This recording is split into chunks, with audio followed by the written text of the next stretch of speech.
Welcome everybody, it's Wild West. I've got a little fun lined up today. If you could tell, I've got a new little machine here. It's a tumbler for jewelry. And so let's talk about some silver jewelry. Alright, so this first piece here is actually one that I've given my youngest son, and he wears it every day. And if you could see, it's pretty dirty. It doesn't have the luster. For instance, this one I've probably only worn like 3 or 4 times. You can see how shiny that is. Let's hold them up side by side for comparison. So the goal is we're going to try to get this to have the luster, the shine of that, what it looks like when you buy it brand new almost. And then just for comparison, this is actually mine. It's just a little bit longer. So for instance, this is an 8.5 inch and this is a 9 inch. See, just a little bit different. But you could tell that I haven't been wearing mine as much. So we might clean mine up too. We'll see how much time we have. And then here's some 3/9 fine silver rings, just like those bracelets. And like the middle one's pretty good looking. The outside too there, look how dull they've gotten. Now this one on the right, I did put in the tumbler with just some ceramic. You can see it got rid of all the scratches, but it really has a dull shine on it. So found out that what I needed is this stuff. It has to be stainless steel tumbling media, and this is thanks to Wolf and like Big Red Bullion have told me. And this one has 4 different little pieces for, I guess, 4 different types of the stainless steel shot in here. And the one thing is when I received this, it kind of looked dirty, and so I just used some dishwashing detergent and a stainless steel strainer and washed it in a bowl a few times, and boy, the water was disgusting. So I'm thinking that's going to help, because I've read a lot of people that just buy the shot like this and put it in the tumbler usually end up with kind of a blackened result on their jewelry. So we're going to try that. Before we do that though, I wanted to show off, like, this is sterling silver bracelet, Cuban link style, and this one is rhodium plated. You're going to see that quite often in sterling silver jewelry. You do not want to put one of these in a tumbler. That would be a bad idea. For instance, here's just a used cloth. You can kind of see the black, the tarnish coming off. And all I do with this, usually just kind of rub it a few times gently. I mean, you are getting rid of some of that rhodium probably, but most of it's tarnish coming off. And you see you get a little luster on there, a little shine. Not too bad. So a little different process for sterling versus pure silver. So let's just take a look here. Now this is my Wolf bracelet I got from my dad. I believe it's stamped 925 right there. Anyways, when I wipe this down, I try not to do too much right here. This is just some light gold plating on the one Wolf, but the rest of it's sterling, so I can just wipe it. You can kind of see here, look. See like the tarnish coming off. All right, let me tell you, when you go through a couple hundred of these trying to polish stuff, oh, it's annoying. All right, let's take a look at,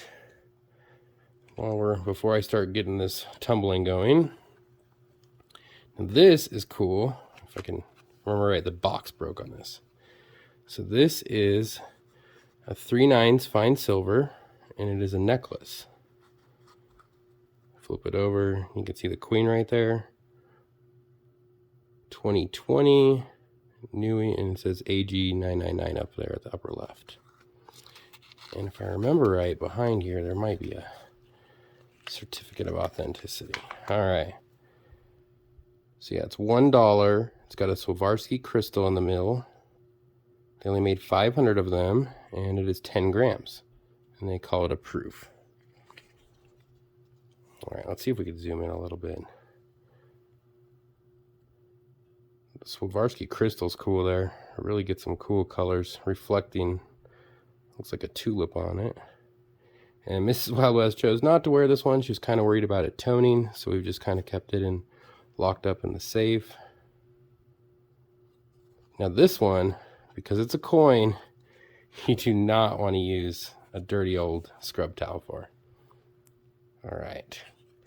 So we put this back here, and let's let that one sit out. It looks good.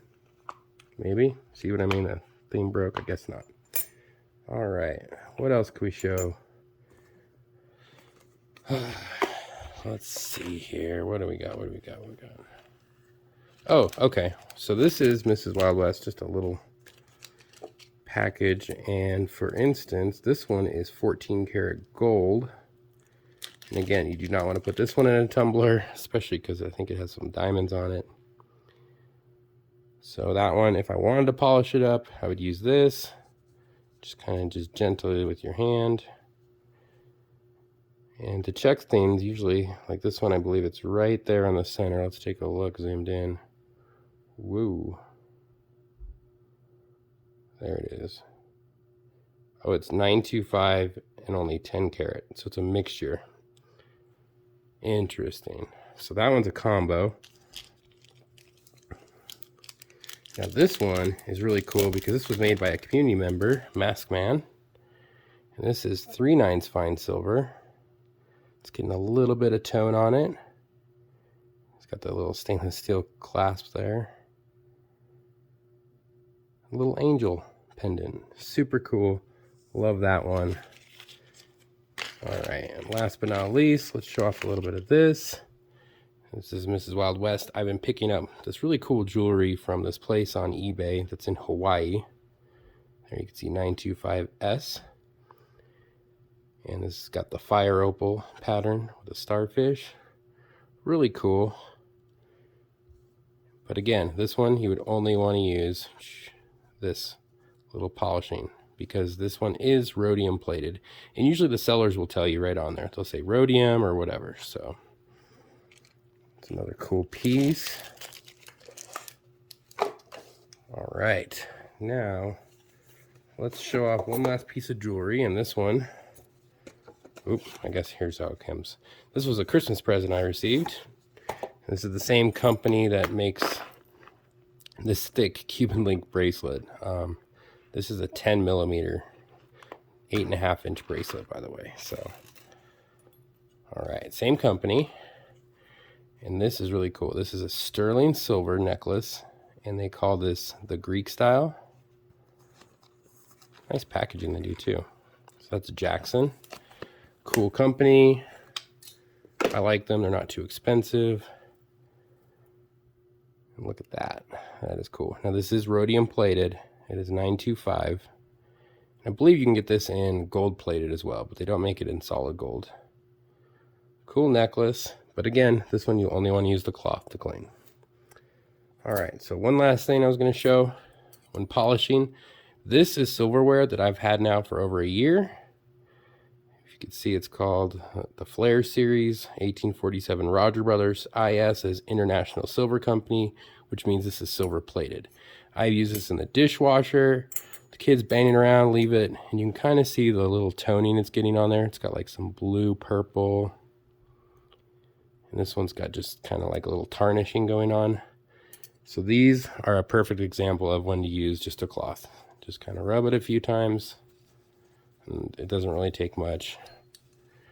And look, you can kind of see right on the tip there already. It's all polished up, loses its color, which is a good thing. I mean, for this, I mean, I spent less money on this than a brand new set from like Walmart, Sam's Club, whatever. And we now have sterling silver. It's only plated, but great to use in the dishwasher. There we go. You can kind of see it's gotten this thing really dirty. But it's that simple to clean and polish silverware. Not bad. All right, now with the fun stuff. So I'm gonna take this little tube here, pop it off. All right, and I'm gonna throw in the entire thing. What is this? 2 pounds worth into here. Now I believe this tumbler only goes for 1 hour, so I'm just gonna set it to the max. This is not a rock tumbler that you can run for indefinitely for a year or so. All right, so that's done.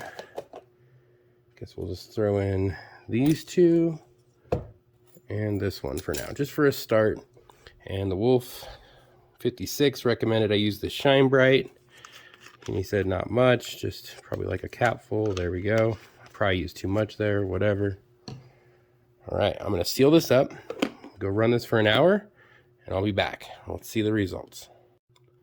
Okay, we are back. It has been an hour that this thing has been tumbling. It's pretty cool. It'll rotate one way, takes a break, then it goes the other, and it's just resting on top of there. So that burnishing compound kind of left this foamy residue. It's a little different. All right, take this out, pop the top, and woo. All right, give me a second while I go fish this all out. Okay, well, that was a foamy mess, and on the Shine Bright bottle over here, it does say it is eco-friendly. Was it biodegradable? But it says do not leave on your skin for very long. So I just got a bowl of water, kind of mix the jewelry around a little. Let's just pull it out and put it in a paper towel. I can already tell that it looked pretty shiny compared to what we were working with before. So let's take a look. All right, so here's the first ring. Oh, wow. Yep, that is way shinier than before. Super cool. Should be a second ring somewhere. There we go. All right, now this is the one I really like. This really gets shiny, and oh man, that worked great. Look at that. It's got the hammer design on there. Super shiny. And then my son's bracelet. It definitely has a lot more shine on it. That worked great. So like, if this is how it came from the seller, looks like it's right there. And I did message the seller that used to make these. He's out of business right now, I guess, but this is exactly what he told me to do, is put it in a tumbler with that Shine Bright solution with some stainless steel media, and boy, it worked great. So cool. All right, well, I hope everybody learned something today. I know I did, that I have been wasting my time trying to polish these like this. I mean, it takes many of these and forever. Ugh, can't believe I wasted all that time. This is a way better solution. Look at how shiny that one is. That's cool. Just a basic, pure silver ring. It is stamped 3 9s fine right there. Awesome. Now, if you do have, let's say, like a Cuban link like this, and it's rhodium plated, and let's just say you've been using your polishing cloth and it's just not looking good, you will have to take it into a jeweler, and they'll have to do a rhodium plating on it again. And the rhodium plating is pretty cool. It's an electronic process where they have a solution, and they can do like pink. They can do rose, like as rose gold, pink gold, yellow gold, the white gold look. That's what this is. So kind of cool. So just something to think about. Thanks for everybody for stopping by today. And please don't forget, click the link in the chat to move on to the next person in the Premier Train. And later on today, Big Red Bullion, part of our Premier Train, is going to be doing his 2,000 subscriber giveaway. So make sure you stop on over there, hang out a little bit, say hi, drop a like. All right, everybody. Thanks so much. This is Wild West. Everybody have a good one.